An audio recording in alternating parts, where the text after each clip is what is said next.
Hey everybody, welcome to another edition of Mondays Are for the Dogs. We're out at Moraine Hills State Park in McHenry enjoying a new spot with the guys.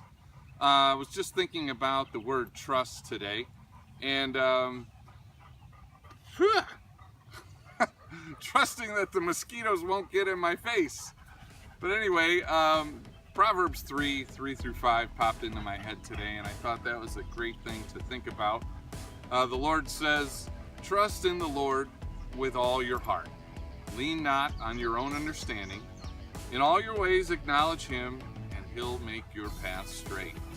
So there's so many things that people trust in this life: stock exchange, politicians, their work, their job. But the Lord says, trust in me with all your heart, with everything that is in you. Trust in me, even when you don't understand, even when it doesn't make logical sense. In all your ways acknowledge Him, and He'll make your path straight. So if you're going through a tough time and you're trying to figure out what to trust in the Lord. He'll deliver you through whatever it is that you're going through.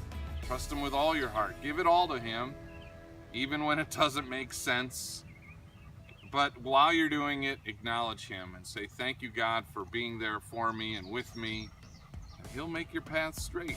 So we're going to head down probably not so straight of a path, but we're going to trust in the Lord that we'll find our way back to our car. So hope you have a great day, and see you farther down the trail. Bye-bye.